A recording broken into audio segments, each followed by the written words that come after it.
আসসালামু আলাইকুম। আজকে আলোচনা করব মেবেন্ডাজল গ্রুপের সোলাস ঔষধ সম্পর্কে। সোলাস সাধারণত অন্ত্রের কৃমি যেমন গোল কৃমি, ফিতা কৃমি, হুক কৃমি দূর করতে ব্যবহার করা হয়।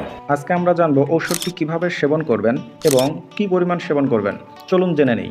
ভিডিও শুরু করার আগে ছোট্ট একটা রিকোয়েস্ট, চ্যানেলটি অবশ্যই সাবস্ক্রাইব করবেন। সোলাস বাজারে দুইভাবে পাওয়া যায়, এক ট্যাবলেট ফর্মে ও দুই সাসপেনশন ফর্মে। সাসপেনশন অর্থাৎ তরল, আমরা যেটাকে সিরাপ বলে জানি। সোলাস প্রতি 5 মিলি সাসপেনশন কিংবা 1 চামচ সাসপেনশন এবং একটি ট্যাবলেটে রয়েছে 100 মিলিগ্রাম সমান ঔষধ। যারা ট্যাবলেট খেতে পারে না তাদের জন্য সাসপেনশন 1 চামচ সকালে ও 1 চামচ রাতে, এভাবে 3 দিন খেতে হবে। আবার যারা ট্যাবলেট খেতে পারে তারা একটি ট্যাবলেট সকালে ও একটি ট্যাবলেট রাতে, এভাবে 3 দিন 6টি ট্যাবলেট চুষে খাওয়াই উত্তম। এই ওষুধটি খাওয়ার সময় অবশ্যই মিষ্টি জাতীয় খাবার এড়িয়ে চলা উচিত এবং অতিরিক্ত গরমে এই ওষুধ সেবন করা উচিত নয়। আর বাচ্চাদের ক্ষেত্রে অধিক সতর্কতা অবলম্বন করা উচিত। প্রসূতি ও স্তন্যদানকারী মায়েদের জন্য এই ওষুধটি প্রযোজ্য নয়। এতক্ষণ সাথে থাকার জন্য ধন্যবাদ। এমন আরও ইনফরমেটিভ ভিডিও পেতে চ্যানেলটি সাবস্ক্রাইব করুন।